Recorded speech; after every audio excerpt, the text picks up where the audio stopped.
I also been thinking about the lesson I've been taking from their support and the power that we all have to make in a positive difference in this world.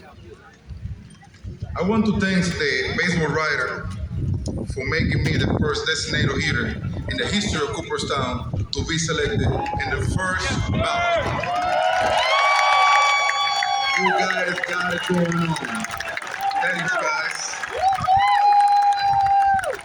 To Major League Baseball, all the support you have given me throughout my professional career, I really appreciate it, MLB. Love you. This game is so important here in America and around the world. Thank you for all the support you have given baseball as a sport. So that is continue to be part of our culture and part of the heart of all the fans worldwide. Cooperstown. I would also like to thank the village of Cooperstown for opening your door to us, especially to the Hall of Fame. Jane, Josh, Chester,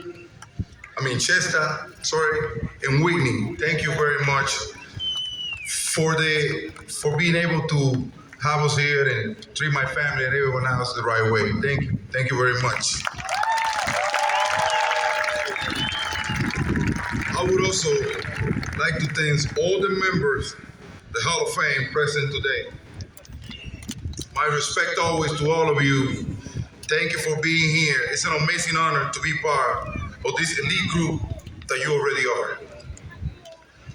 My family, mis primos y hermanos, Albani Ortiz, Yacili, Eloy, Bambán, Robert, Manolo, ¿quién más me falta? Todos los tigres que son míos que andan por ahí. Ustedes saben que sin ustedes esto nunca hubiese pasado. Mi compadre Luis, ¿qué fue? No te voy a dejar fuera del paquete.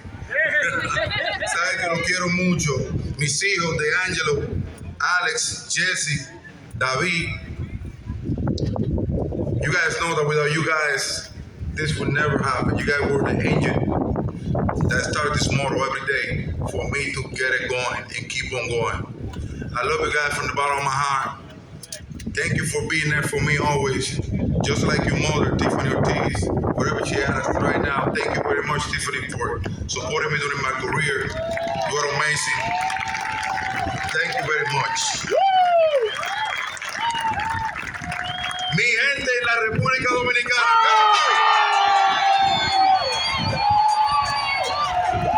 La República Dominicana, mi tierra. Wow. La tierra que me vio nacer. Muchas gracias. Gracias por su gente que me ha acogido siempre como uno de sus hijos favoritos y me ha brindado su apoyo paso tras paso a través de mi carrera.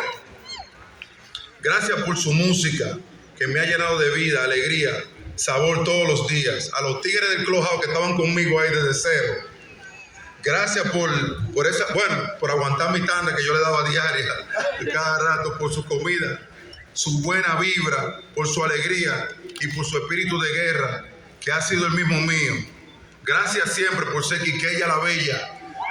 Nada comparado a eso.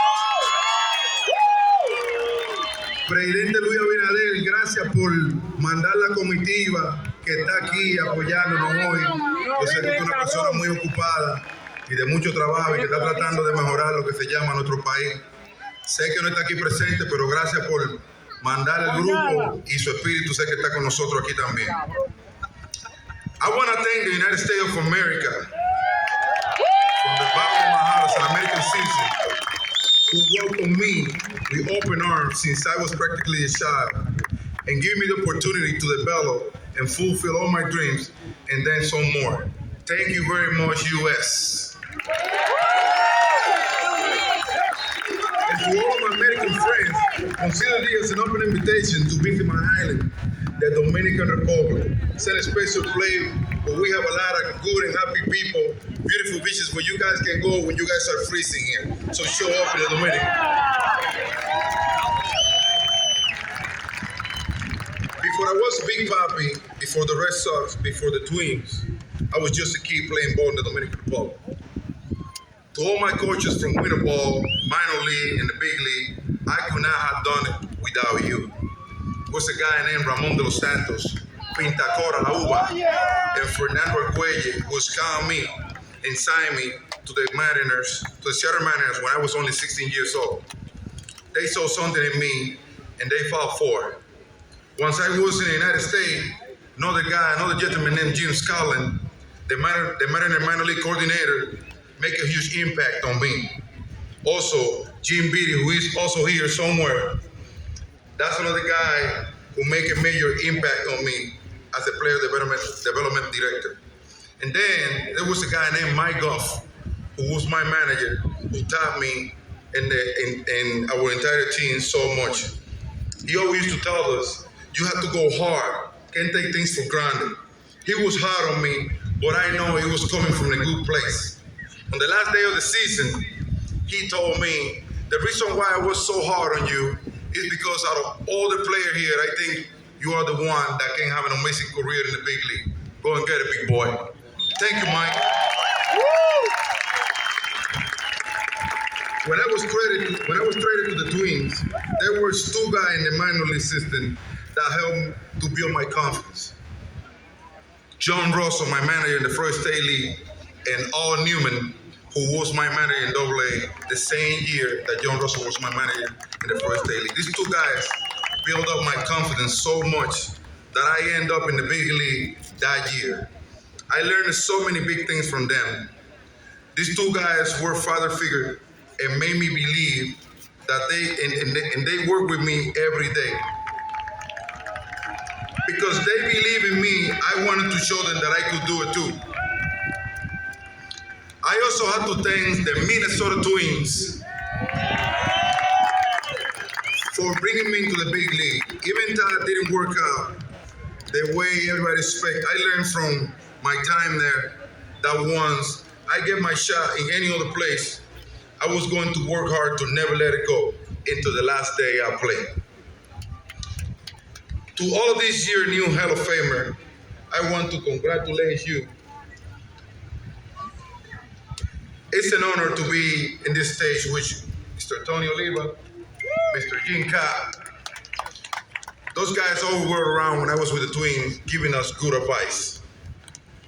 Congratulations to the two of you. And there is another Twins Hall of Famer that I got to know really well, and I miss him so much, Mr. Kirby Puckett.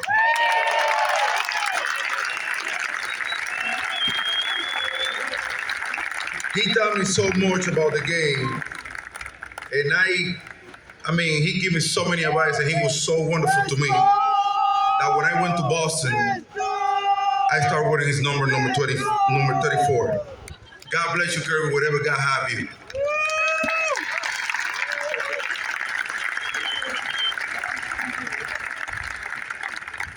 Thank the Red Sox.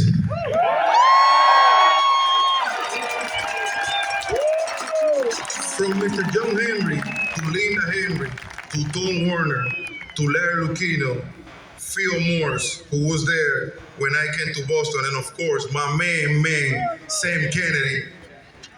I can thank you guys enough for building me up and supporting me throughout the years. I also want to thank my man, John McCormick, who was the traveling secretary at the time while I played, and my little sis, Pan Kim. That organization made me the man that I am today. They educate me about the game, but they also educate me about my life. Community service, connecting with people, the Jimmy Fund, the Children Fund. That's why I started the David Ortiz Children Fund that have provided life-saving heart surgery for children in the Dominican Republic and New England.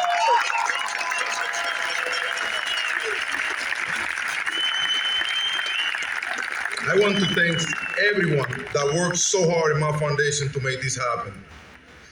All the stuff that as a player you get connected with, now that I'm not a player, I know what that means.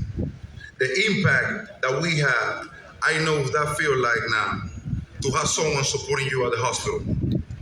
There are a few people who make it possible for me to become a Red Sox. I gotta thank my man Dave Giles, who watched me playing winter ball while he was the manager for the Licey in the Dominican Republic. And the minute the Red Sox call him, he shows up, showing me some love right away. Thanks, Dave. I also wanna thank this guy right here, who you also know. Number 45. Mi compadre Pedro.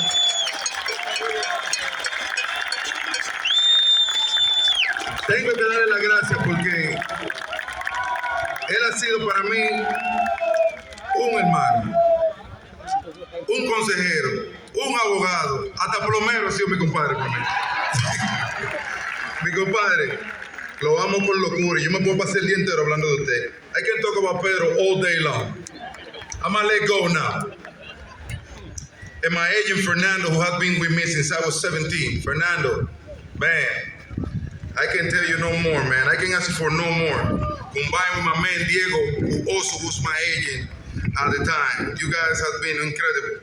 I love you guys. When I first came to Boston, I have a manager named Grady Little, who was the manager at the time. And my very first at bat against the Twins during spring training, I tried to move and run it over. And I thought when I got back to the dugout, everybody was gonna high five me. Everybody stay sit. And the manager pulled me to the side and told me, "Hey, big boy, I don't want you to bring them. I don't want you to be here to move them over. I want you to be here to bring them in. The rest is history."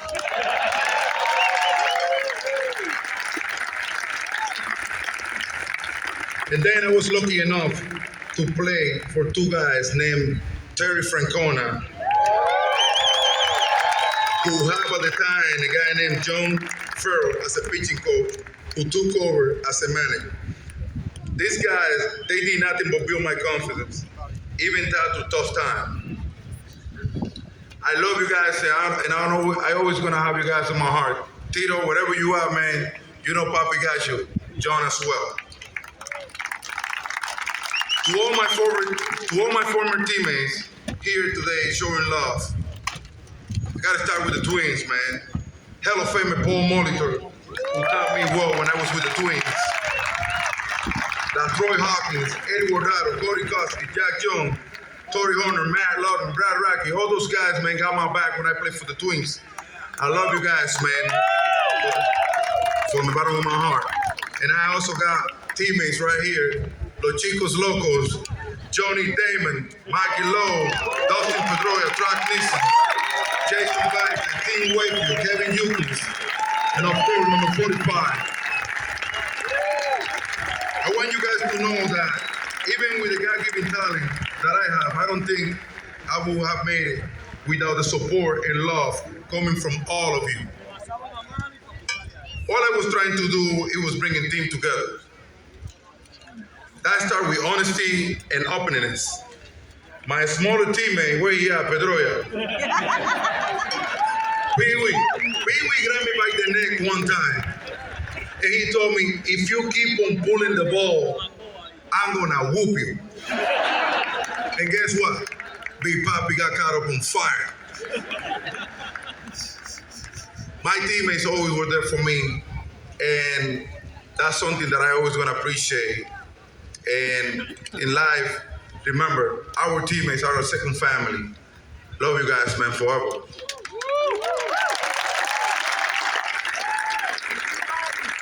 Oh, hey, wait. I can forget about Jason Berry. That man is serious. I love you, Cap. It's been almost 20 years since my first day in Boston. We have some incredible memories. When I think about Boston, I definitely think about 2004, 2007, and of course, 2013. After the city was shaken by a marathon bombing, I had never seen a community bounce back and reunite like Boston.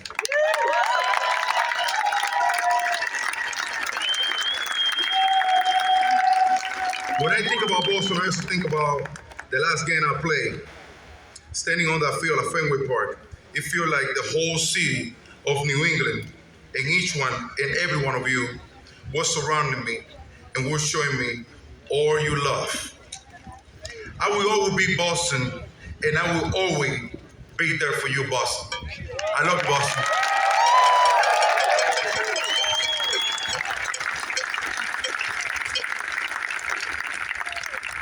Mi mamá y mi papá fueron dos gente que a nosotros nos criaron con mucho esfuerzo. Mi mamá era una mujer joseadora, trabajadora, una mujer incansable que siempre quería darle a los hijos suyos lo mejor. Igual que papi. Papi siempre, sin poder, se fajaba con nosotros, conmigo y mis hermanas, a meter mano como sea. Tipo, a lo primero, el primer juguete que me regaló, me acuerdo que fue un bate y una pelota. Un guante y un bate. Y el guante era para uno que juegue sobre todo. Ya tú sabes la vuelta. No había guante zurdo por esos tiempos. Se sacrificó mucho para darnos lo mejor. Y lo más importante, siempre trató de enfocarnos en lo que se llama la educación. Papi y mami salían y hacían lo imposible para que yo y mi hermana tuviéramos una vida mejor que ellos. Y eso se lo agradeceré siempre en el alma. Cada vez que daba un honrón, miraba hacia el cielo. Solamente dedicándole todo a mi mamá. Porque mami lo era todo para mí. Te amo, papi. Tú lo sabes. Te amo, mami, donde quiera que Dios te tenga. I always try to live my life in a way that support others, that make a positive influence in the world. And if my story can remind you of anything, let it remind you that when you believe in someone, you can change their world. You can change their